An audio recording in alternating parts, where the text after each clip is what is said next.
दोस्तों आप सभी का यूपीएससी प्रीलिम्स टेस्ट सीरीज 2023 में स्वागत है। आशा करते हैं आप सब लोग अच्छे होंगे। आज है ज्योग्राफी टेस्ट सीरीज का टेस्ट नंबर 8 अभ्यास टेस्ट सीरीज का। ठीक है, बात करें इस टेस्ट सीरीज में तो ये टेस्ट नंबर 2 है और टेस्ट नंबर 2 का ये पार्ट नंबर 4 है। टेस्ट नंबर 2 का पार्ट नंबर 2 है। ठीक है, पार्ट फर्स्ट में हमने जो है कवर किया था 1 से 20 पार्ट फर्स्ट में, उसके बाद 1 से 20 क्वेश्चन, फिर पार्ट 2 में हमने कवर किया 20 से जो है 40 क्वेश्चन, और ये पार्ट 3 में हम लोग कवर करने वाले हैं 41 से 60 क्वेश्चन। तो इस टेस्ट नंबर 2 में हम लोग इन टॉपिक को कवर कर रहे हैं जैसे हमने पिछले भी टेस्ट सीरीज में बताया है। ठीक है, और ये टेस्ट सीरीज बाइलिंगुअल होगी, यानी हिंदी और इंग्लिश दोनों में, और इसकी सारी अपडेट हमारे टेलीग्राम चैनल StudyOn EDU पर मिल जाएगी। ठीक है, अगर आपको ये टेलीग्राम चैनल आप स्कैन करके या फिर सर्च करके या फिर आप जो है डिस्क्रिप्शन बॉक्स में लिंक है वहाँ से पा सकते हैं चैनल का, टेलीग्राम चैनल का लिंक, और या अगर नहीं मिलता है तो आप हमारे टेलीग्राम चैनल पर SMS कर सकते हैं जो ये नंबर 70017004 पर। ठीक है, इसके अलावा हम आपको बता दें ये टेस्ट सीरीज 500 से 6000 क्वेश्चन की टेस्ट सीरीज है जो यूपीएससी प्रीलिम्स के क्वेश्चन को शामिल करते हुए हम लोग आगे बढ़ रहे हैं। इसके अलावा हमारी टेस्ट सीरीज जो चल रही है इन्वायरमेंट इकोलॉजी की, मॉडर्न हिस्ट्री की, एंशियंट हिस्ट्री की और इकोनॉमी की, ज्योग्राफी की चली रही है। ठीक है, पॉलिटी की टेस्ट सीरीज चल रही है जिसमें 8 जो है टेस्ट सॉल्व कर चुके हैं, यानी हम कुल मिलाकर लगभग 600 क्वेश्चन सॉल्व कर चुके हैं। ठीक है, और एक बात आपको बता दें, अगर आपने अभी तक चैनल को सब्सक्राइब, लाइक, शेयर नहीं किया है तो आप शेयर करिए ताकि ज़्यादा से ज़्यादा लोग इससे जुड़ सकें। लाइक करिए और अपने कमेंट बॉक्स में अपने कमेंट जरूर दीजिए, फीडबैक आप जरूर दीजिए। ठीक है, तो चलिए आज के टेस्ट की शुरुआत करते हैं। क्वेश्चन नंबर 41 देखते हैं, पार्ट 3 की। महासागरों के तापमान के बारे में पूछा है, इसमें कौन सा कथन सही है। महासागर के तापमान के बारे में ऑप्शन 1, अक्षांश के परिवर्तन होने पर तापमान स्थिर रहता है। ऑप्शन 2, बढ़ती गहराई के साथ महासागरों का तापमान बदलता रहता है। तो सही उत्तर आपको चूज करना है, सही कोड का प्रयोग करते हैं। तो इसमें आप देखेंगे ऑप्शन 1 की बात करेंगे तो ऑप्शन 1 जो है गलत है, यानी अक्षांशों के परिवर्तन होने पर तापमान जो है स्थिर नहीं रहता। यानी अगर भूमध्य रेखा की बात करेंगे यहाँ तापमान ज़्यादा रहेगा, उससे ऊपर जाएंगे फिर तापमान में कमी आएगी, तो अक्षांशों के परिवर्तन से तापमान में कमी आती है, यानी स्थिर नहीं रहता। हालांकि बात करें कि अगर जो है महासागरों में जो करंट होती है, ठीक है, जो अगर वार्म करंट की बात करें, वार्म करंट क्या करता है, उच्च अक्षांशों में यानी ठंडे रीजन में जाता है, वहाँ पर करंट के कारण जो है जलधारा के कारण वहाँ के तापमान में परिवर्तन आता है। तो इसीलिए देखेंगे कि 60 से 70 डिग्री उत्तरी अक्षांश पर देखेंगे जो नॉर्वे जैसे तट हैं वहाँ पर पूरे वर्ष तक जो है बर्फ जो है आपको पाई नहीं जाएगी, यानी इसके करंट के कारण जो है महासागरों के तापमान में परिवर्तन होता है। तो इस प्रकार देखेंगे अक्षांश में परिवर्तन होने पर जो है तापमान स्थिर रहता है, ये ऑप्शन गलत हो जाएगा। ऑप्शन 2 की बात करें तो ऑप्शन 2 सही है, यानी बढ़ती गहराई के साथ महासागरों का तापमान भी बदलता रहता है। ठीक है, यानी पहले 12 फीट तक ज़्यादा घटता है और प्रत्येक 10 फैदम के लिए 1 डिग्री फ़ारेनहाइट की दर से, और 500 फैदम की गहराई तक जो है धीरे धीरे कम होता है। ठीक है, तो इस प्रकार देखेंगे इसमें कौन सा ऑप्शन सही है, ऑप्शन बी सही है। बढ़ते हैं नेक्स्ट क्वेश्चन तरफ। क्वेश्चन नंबर 42 में देखते हैं, महासागरीय यानी ओशन करंट के बारे में पूछा है, इसमें कौन से कारक उत्तरदायी हैं। कुछ कारक दिए गए हैं जिसमें भूमंडलीय पवनों की गति दी है, मूवमेंट ऑफ जो प्लानिटरी विंड है जो साल भर चलती है उनकी, समुद्री जल के तापमान में अंतर, लवणता में भिन्नता और पृथ्वी के घूमना, भूभाग की उपस्थिति। तो ये जो होते हैं महासागरीय धाराओं की गति के लिए कौन जिम्मेदार, यानी इसमें जो है आप कीवर्ड ध्यान रखिएगा, महासागरीय धाराओं की गति के लिए पूछ रहा है। ठीक है, तो एक बात आप जानते होंगे कि भूमंडलीय पवनें तो महासागरों की गति को निर्धारित करने में भूमिका निभाती ही हैं। ठीक है, यानी उष्णकटिबंधीय जो रेखा होती है उसके बीच व्यापारी पवनें चलती हैं जो भूमध्य रेखा के जल को ध्रुवी और पश्चिमी की तरफ ले जाती हैं। ठीक है, गर्म जलधारा जो है हाई जो है लैटिट्यूड की तरफ ले जाती हैं। ठीक है, भूमंडलीय पवनें उदाहरण के लिए अगर बताएं तो दक्षिणी पूर्व व्यापारिक हवाएं दक्षिण के जो गर्म ब्राजीलीय धारा है को गर्म करती हैं और समशीतोष्ण अक्षांशों में पश्चिमी हवाएं चलती हैं, इसके परिणामस्वरूप उत्तरी गोलार्ध में पानी का उत्तर पूर्वी प्रवाह होता है, जिससे गर्म खाड़ी की धारा उत्तरी अटलांटिक बहाव के रूप में यूरोप के पश्चिमी तट पर चली जाती है। इस प्रकार जो है भूमंडलीय पवनें उसमें महत्वपूर्ण भूमिका निभाती हैं।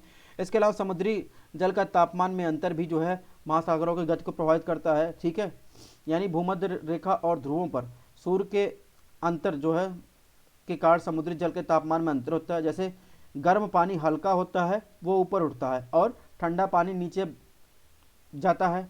तो गर्म जो है भूमध्य रेखीय पानी धीरे धीरे सतह के साथ ध्रुवों की ओर बढ़ता है, जबकि वहीं देखेंगे जो जो ठंडा पानी है पोलर वाला, ठीक है, ये क्या करता है भूमध्य रेखा से उच्च अक्षांश तरफ ऊपर की तरफ जाता है।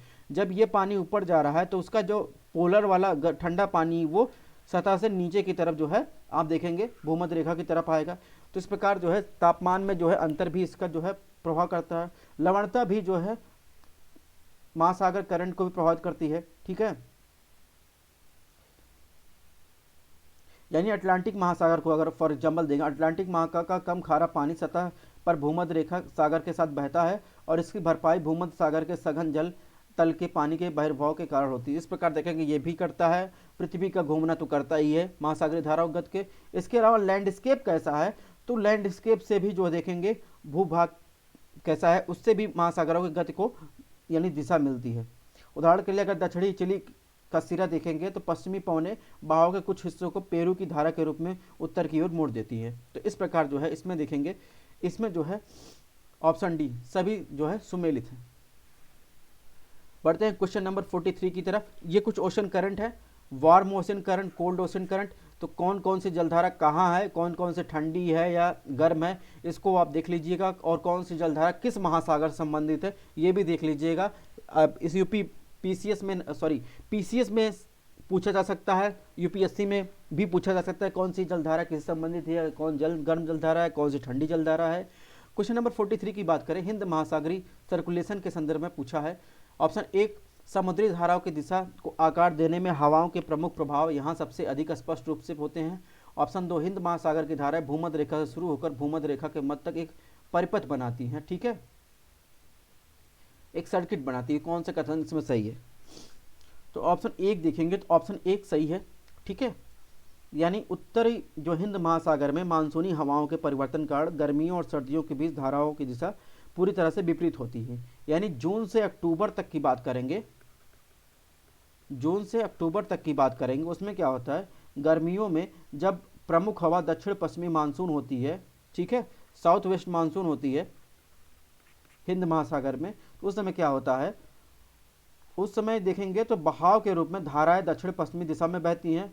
यहीं अगर विपरीत इसके जो सर्दियों का मौसम होगा यानी कोल्ड रीजन जब होगा तो उसमें क्या होगा, जो उत्तर पूर्व मानसून होता है यानी नॉर्थ ईस्ट मानसून जो होता है उसके परिणाम स्वरूप क्या होता है, बहाव शुरू होता है। हिंद महासागर की धाराएं महासागरीय धाराओं के संचलन पर हवाओं का प्रभाव प्रमुख रूप से अधिक स्पष्ट करती हैं।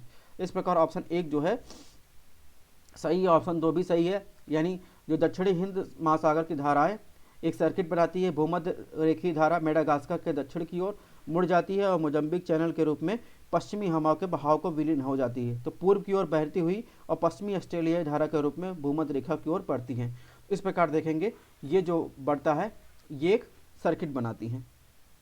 ठीक है, तो 43 में कौन सा आंसर सही होगा, इसमें एक और दो दोनों सही है, यानी इसने पूछा सही आंसर तो ऑप्शन सी सही होगा। अब बढ़ते हैं क्वेश्चन नंबर 44 की तरफ।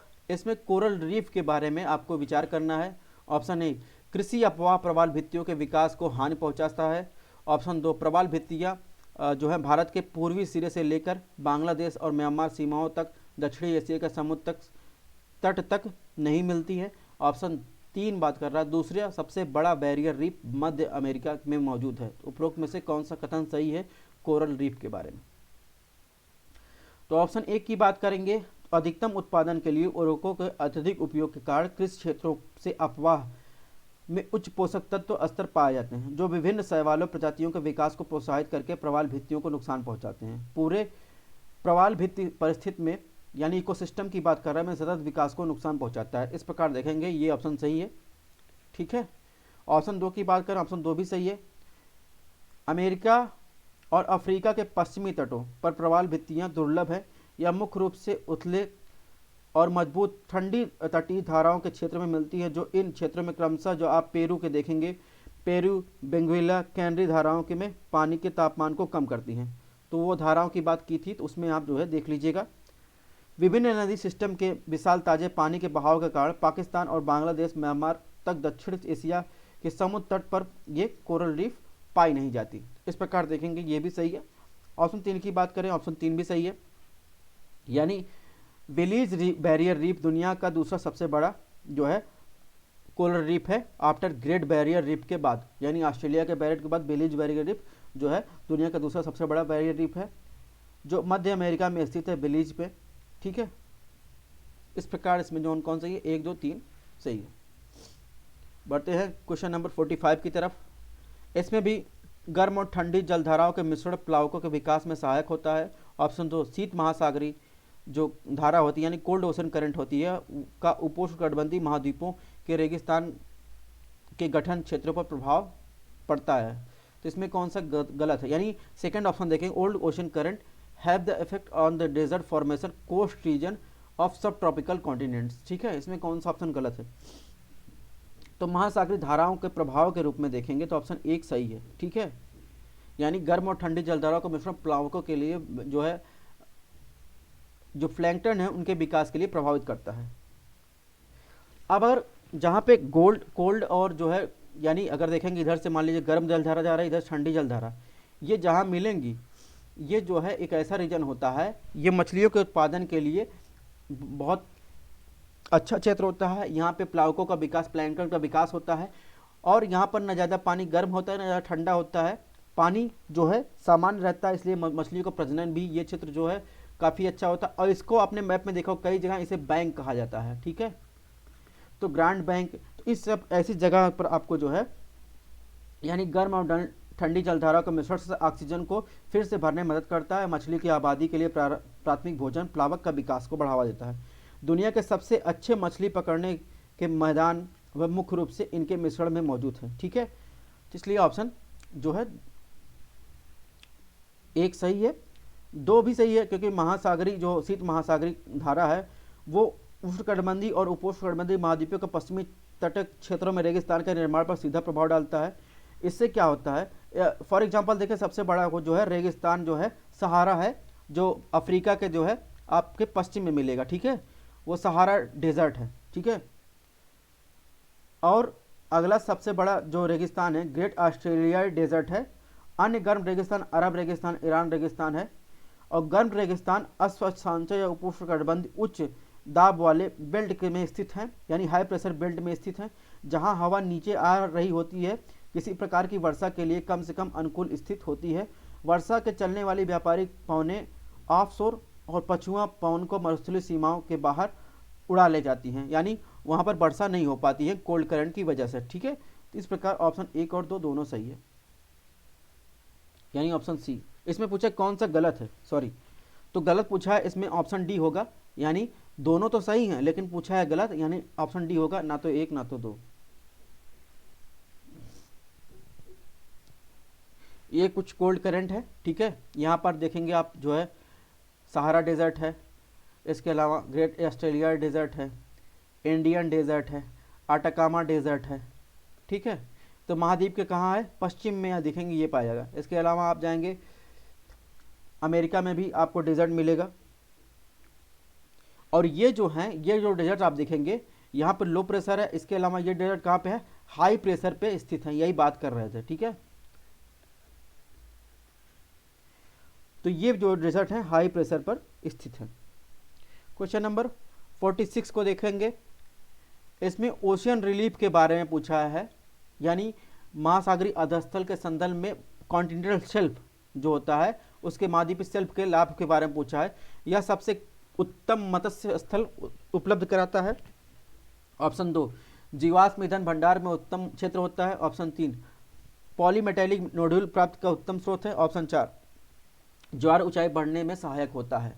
तो कॉन्टिनेंटल शेल्फ के बारे में क्या सही है, तो इसमें देखेंगे, इसमें चारों ऑप्शन सही है, यानी या मसलिंग या फिशिंग जोन का सबसे अच्छा जो है स्थल होता है। जीवाश्म ईंधन का भंडार पाया जाता है। इसके अलावा जो है good source of polymetallic mineral का होता है। ज्वार की जो है ऊंचाई जो है बढ़ाने में सहायक होता है। ठीक है, ये है कॉन्टिनेंटल शेल्फ। ठीक है, ये कॉन्टिनेंट महाद्वीप हो गया।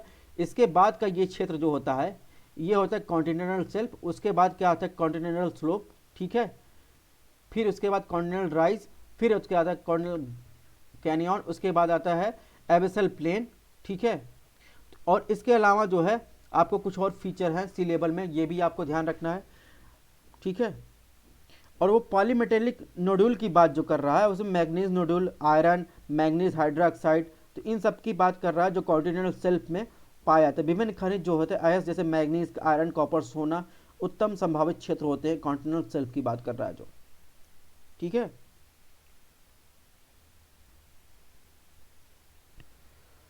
47 की बात करें, यह गहरी कुछ विशेषता दी गई है। यह गहरी घाटियां होती हैं जिनमें इनमें से कुछ की तुलना कोलोराडो नदी की ग्रैंड कैनियन से की जा सकती है। कई बार यह बड़ी नदियों के मुहाने से आगे की ओर विस्तृत होकर महाद्वीपीय शेल्फ व ढालों को आर पार काटती नजर आती हैं। उपरोक्त महासागरीय आकृति को पहचाने। ठीक है, तो इसमें देखेंगे जो जलमग्न कैनियन होते हैं उनकी बात कर रहा है। ठीक है, ऑप्शन बी की बात कर रहा है, यानी सबमरीन कैनियन। अभी आपने हम यहाँ पे दिखाया, ये सबमरीन जो कैनियन होते हैं इसकी विशेषता बात कर रहा है। ठीक है, इसका संबंध है ऑप्शन बी से, यानी सबमरीन कैनियन होता है यह गहरी घाटियां होती है जिनमें कुछ की तुलना कोलोराडो नदी के ग्रैंड कैनियन से की जाती है। कई बार यह बड़ी नदियों के मुहाने से आगे की ओर विस्तृत होकर महाद्वीपीय शेल्फ और ढाल को आर पार काटती नजर आती हैं। हडसन कैनियन विश्व का सबसे बड़ा, सबसे अधिक माना जाने वाला कैनियन है। ठीक है,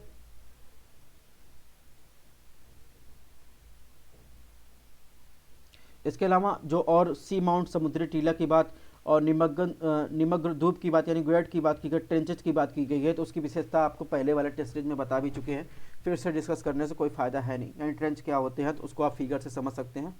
क्वेश्चन नंबर 48 की बात करें तो निम्नलिखित कथनों पर विचार कीजिए। ऑप्शन 1, ठंडी जलधाराएं उत्तरी गोलार्ध के उच्च अक्षांशीय क्षेत्रों में महाद्वीपीय के पूर्वी तट पर पाई जाती हैं। ऑप्शन 2, गर्म जलधाराएं निम्न और मध्य अक्षांशीय क्षेत्रों में महाद्वीपीय के पूर्वी तट पर पाई जाती हैं। कौन सा कथन सही है? जिसमें देखेंगे ऑप्शन 1 जो देखेंगे वो भी सही है, ऑप्शन 2 वो भी सही है। ठीक है, 1 और 2 दोनों सही है।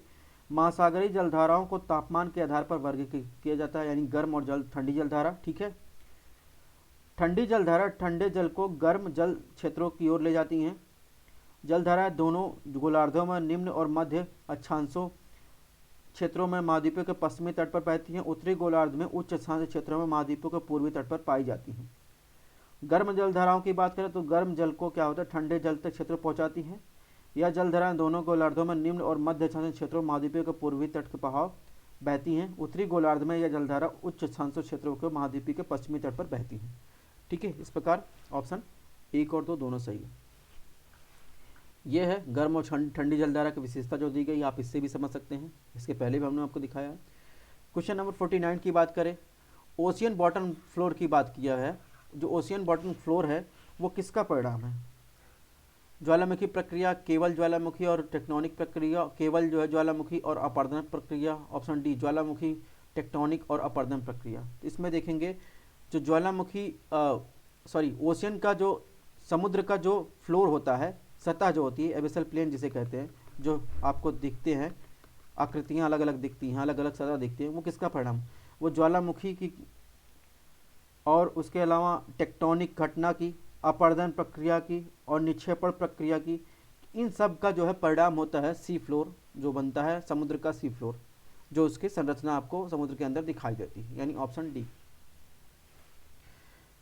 तो ये सी फ्लोर है, यही सी फ्लोर के बारे में ये पूछ रहा है, ये किसकी जो है किसके घटनाओं से बनती है। तो इसमें जो है आपको ज्वालामुखी घटना, टेक्टोनिक घटना, ठीक है, इसके अलावा देखें ज्वालामुखी घटना से क्या बन रहा है, सी माउंट वोल्केनिक बन रहा है, अपर्दन से क्या बन रहा है, कॉन्टिनेंटल शेल्फ वगैरह, ये सब चीज़ें, तो इन सब चीज़ों का परिणाम होती हैं।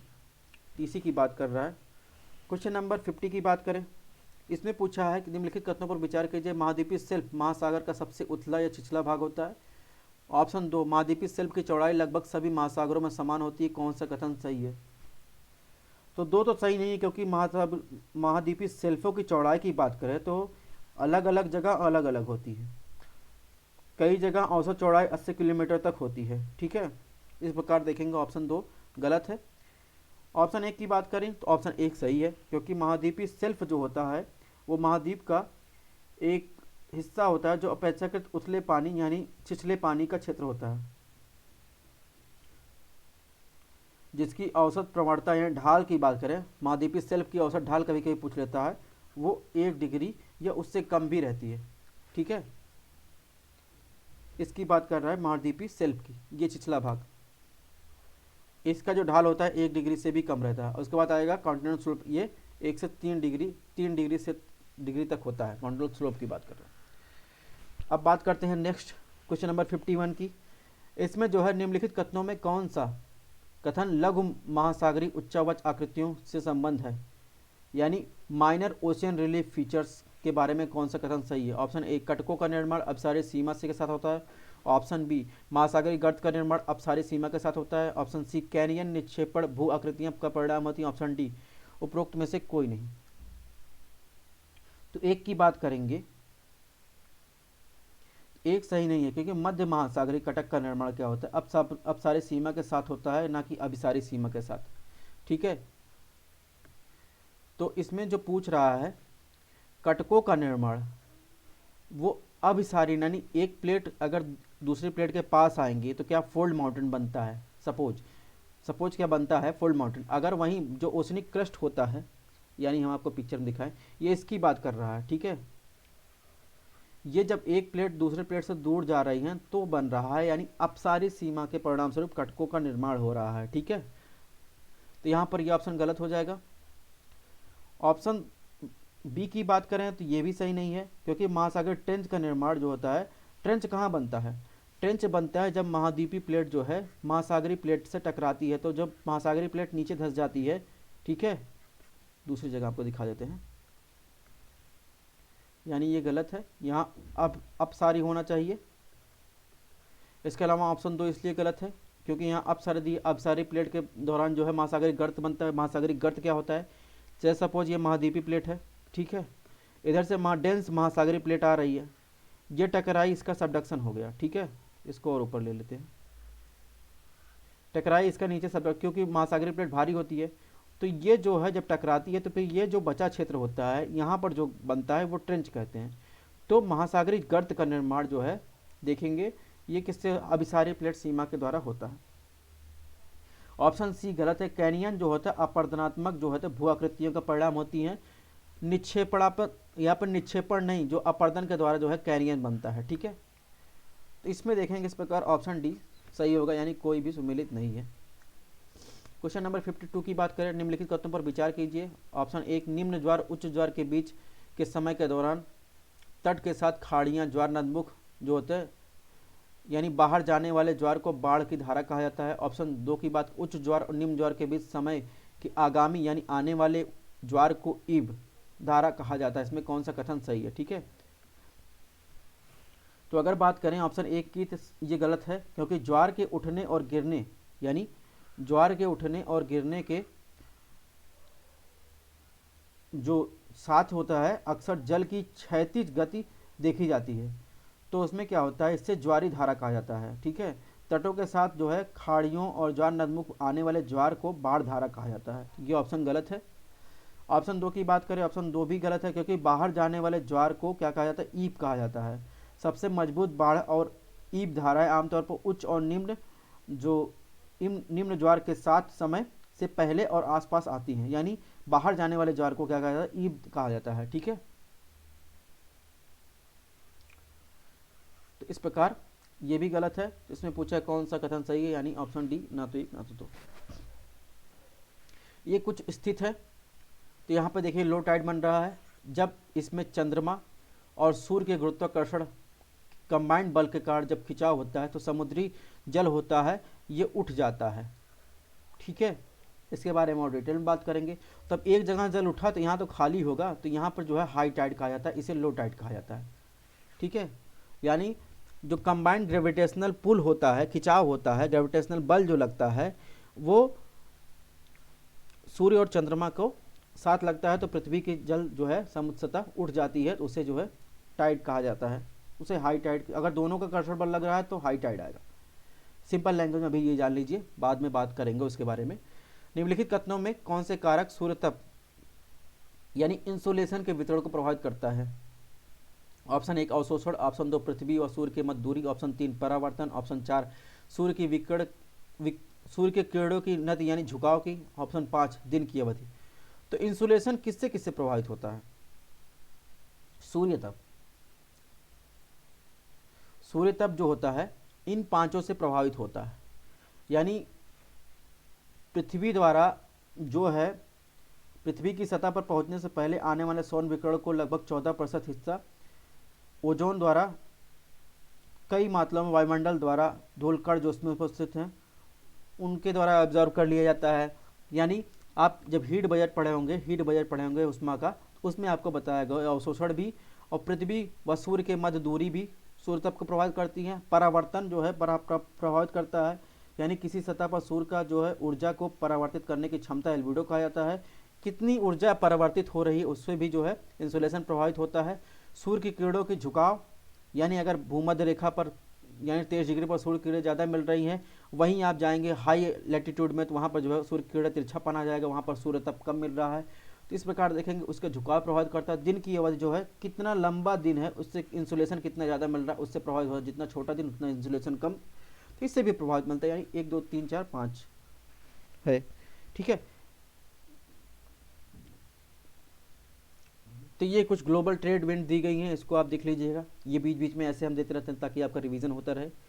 अब बात करें कुछ लोकल विंड्स की, बात की है वर्ल्ड लेवल पर और उसके रीजन की बात की है। फॉन की इसके पहले वाले लेक्चर में हमने बताया था, एक मैप दे दिया था, जबकि उससे क्वेश्चन नहीं था, हमें पता था आगे क्वेश्चन आएगा इसलिए मैंने आपको दिया था। अगर आपने वो पढ़ा होगा तो आप ये क्वेश्चन कर ले जाएंगे। फॉन संबंधित फॉन, चिनूक, बर्ग, खमसिन, हरमट्टन, इसके अलावा सैमून दिया है। ये जो है आप देखेंगे 6 जो है आपको लोकल विंड दी गई हैं और उसका मिलान करना है। तो इसमें जो देखेंगे फॉन जो होता है इसमें सही सुमेलित फॉन जो है आल्प्स यूरोप में बहता है, चिनूक कहाँ बहता है उत्तरी अमेरिका में, बर्ग दक्षिणी अफ्रीका में, खमसिन जो होता है मिस्र बहता है, हरमट्टन जो होता है गिनी कोस्ट सहारा बहता है, सैमून ईरान में बहता है। अब देखने वाली बात है कि ये मैप है, इसमें आप देख लीजिए कौन कौन सी विंड गर्म है, कौन कौन सी ठंडी है, ठीक है, और किसके क्या प्रभाव होते हैं। यानी लोकल विंड से क्या होता है, लोकल विंड से जो पवनें होती हैं वो किसी विशेष क्षेत्र में बहती हैं, इससे मौसम और जलवायु पर महत्वपूर्ण भूमिका निभाते हैं, ठीक है।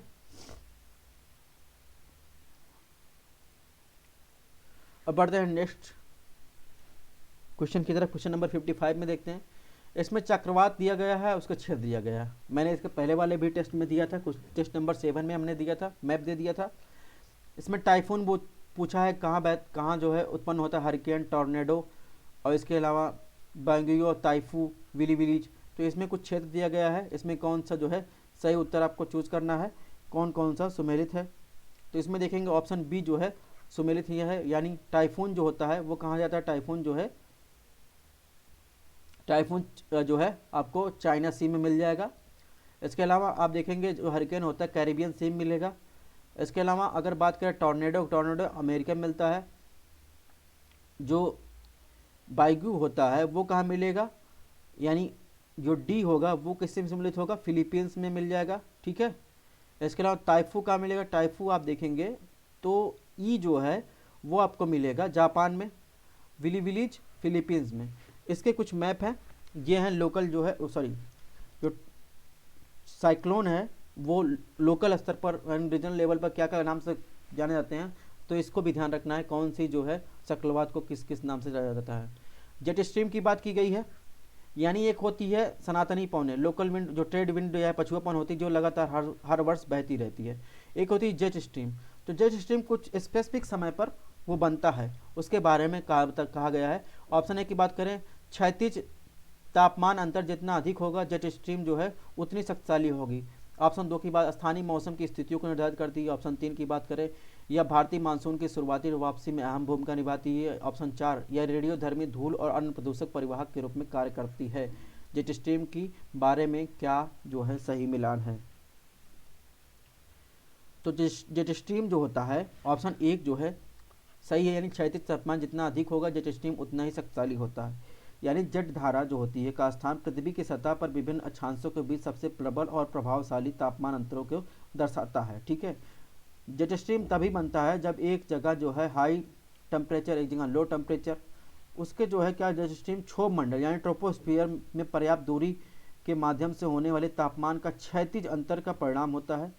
तापमान जो है अंतर एक क्षैतिज दबाव प्रवणता उत्पन्न करता है। तापमान में अंतर जब होगा वो क्या होगा, एक क्षैतिज जो है प्रेशर ग्रेडियंट फोर्स जो है उत्पन्न करता है, जिसके परिणाम स्वरूप भूविक्षेपी पवनें ठीक है चलती हैं। वे सतह के तापमान के अंतर के बजाय क्षोभ मंडल को मजबूत तापमान प्रवणता के द्वारा जाने जाते हैं। तो इस प्रकार ऑप्शन 1 सही है। ऑप्शन 2 की बात करें, ऑप्शन 2 भी सही है, यानी जो जेट धाराएं होती है वो ठंडी और गर्म हवाओं को अलग करने की अपनी क्षमता के कारण स्थानीय मौसम में स्थिति को निर्धारित करते हैं, उसमें महत्वपूर्ण भूमिका निभाती हैं। इसके अलावा ऑप्शन 3 की बात करें तो 3 भी सही है, यानी भारतीय मानसून की शुरुआत का विकास और वापसी की अहम भूमिका निभाती है। दक्षिण एशिया में दक्षिण पश्चिमी मानसून की शुरुआत उपोष्णकटिबंधीय जेट धाराओं की दक्षिणी शाखा के उत्तरी हिमालय को वापस आ जाने का कारण होती है, जो गर्मियों में भूमि और वातावरण के गर्म होने के कारण होती है। इसी तरह पूर्वी जो जेट स्ट्रीम होती है वो साउथ ईस्ट एशिया और अरब सागर में वर्षा बढ़ाने में अपनी महत्वपूर्ण भूमिका निभाती हैं। ठीक है, ऑप्शन 4 की बात करें, ऑप्शन 4 भी सही है। जेट स्ट्रीम धाराएं जो होती हैं प्रदूषकों अन्य अपशिष्ट को तीव्र गति से बड़ी दूरी तक ले जाती हैं। ठीक है, इसमें अन्य प्रदूषक रेडियोधर्मी धूल भी शामिल है। इस प्रकार देखेंगे इसमें 1 2 3 4 हैं। अब ये कुछ ग्लोबल एटमॉस्फेरिक सर्कुलेशन है। अब हेडली क्या होता है आपने समझ, फेरल क्या होता है ये समझा होगा।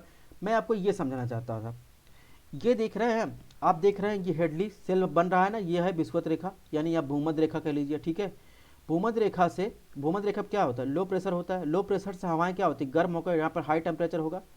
टेम्परेचर जब हाई होगा हवाएं ऊपर उठेंगी, तो इक्वेटर पर लो प्रेशर है, हवाएं ऊपर उठ रही हैं। ठीक है, हवाएं ऊपर उठेंगी तो यहाँ पर लो प्रेशर है, ऊपर क्या है हाई प्रेशर। ठीक है, इसके पैरेलल जो है जब यहाँ हाई प्रेशर है इसके बगल लो प्रेशर है, तो हवाएं हाई प्रेशर से लो प्रेशर की तरफ आएंगी। फिर यहाँ क्या बना है, यहाँ हाई प्रेशर बना है। ठीक है, फिर हवाएं जो हैं नीचे की तरफ बैठेंगी, ठंडी होकर जो है गर्म हवाएं नीचे की तरफ बैठेंगी। फिर ये सर्कुलेशन बन रहा है। हमें समझाने का ये चीज़ हम आपको ये समझाना चाहते हैं, यानी अगर ऊपर नीचे लो प्रेशर है ऊपर हाई प्रेशर होगा। ठीक है, क्योंकि यही हमारी ठंडी होकर ऊपर ठंडी हो जाएंगे तो ये हाई प्रेशर के रूप में विकसित हो जाएंगे। आप देख रहे होंगे ये जो चित्र है ये आपको क्या दिखा रहा है, सीधी रेखा में नहीं दिखाया जा रहा है। ठीक है, ये कैसा दिखाया जा रहा है, तिरछी रेखा में। इसका मतलब समझते हैं, इसका मतलब ये है कि क्षोभ मंडल की ऊंचाई विषुवत रेखा पर और उसके अलावा ध्रुवों पर आप जाएंगे तो एक समान नहीं है। ठीक है, क्षोभ मंडल की ऊंचाई जो है कम होती चली जाती है, यानी ध्रुवों पर लगभग 8 किलोमीटर, विषुवत रेखा पर या तो भूमध्य रेखा पर वही 12 से लगभग 12 किलोमीटर लगभग मान लीजिए पाई जाती है। तो यही मैं आपको समझाना चाहता हूँ। ठीक है, ये भी ध्यान रखिएगा, एक कॉन्सेप्ट के लिए क्लियर है। तो ये है पोलर जेट स्ट्रीम, किसके किसके मिलने से बनने, सब ट्रॉपिकल जेट स्ट्रीम। तो ये तापमान के अंतर से होता है। ठीक है, high pressure low pressure gradient, इसको आप समझ ही चुके होंगे, ये मैंने दे दिया, आप इसको यहाँ से देख लीजिएगा। इसके अलावा जो है जो ये देखिए टेम्परेट साइक्लोन के बारे में, उसके जो है लाइफ साइकिल के बारे में जो है दे दिया गया है। जो स्टेजेज होते हैं वो स्टेज की सूची दी गई है, और जो पहला स्टेज होता है वो जो है आपको पहला स्टेज, दूसरा स्टेज, तीसरा स्टेज, चौथा, पांचवा, छठा, इस प्रकार 6 स्टेज होते हैं जो है टेम्परेट साइक्लोन के, उनको जो है आपको मिलान करना है। पहले स्टेज की बात करें तो पहला स्टेज जो होता है, पहले पड़ाव में क्या होता है, वो ये होता है, पहले आप टेम्परेट साइक्लोन देख लीजिए, ये 6 चरण होते हैं। यानी पहला स्टेज में आप देखेंगे यहाँ पर विपरीत भौतिक स्वभाव वाली दिशाओं वाले 2 वायु प्रक्षेपों का अभिसरण होना है। कहने का मतलब हाई प्रेस जो है, जो होता है हॉट जो विंड होती और कोल्ड विंड जो है, इनका जो है अभिसरण होता है। इसके प्रारंभिक पड़ाव के रूप में जाना जाता है। जब गर्म और ठंडी वायु प्रक्षेपण एक दूसरे के समानांतर चलती हैं और एक अस्थायी जो है फ्रंट का निर्माण होता है। ठीक है, इस प्रकार देखेंगे, ये पहला। दूसरा जो होता है, या क्या होता है, इसमें क्या होता है, दूसरे पड़ाव में आरंभिक पड़ाव के रूप में जाना जाता है। इस पड़ाव के दौरान जो गर्म एवं ठंडी जो वायु होती हैं एक दूसरे के प्रदेशों में जो है व्याप्त होती हैं।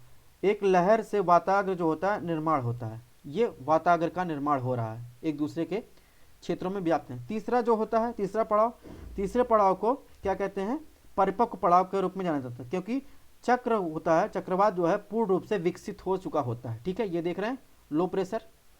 ठीक है, चक्रवात जो है पूर्ण रूप से विकसित हो चुका होता है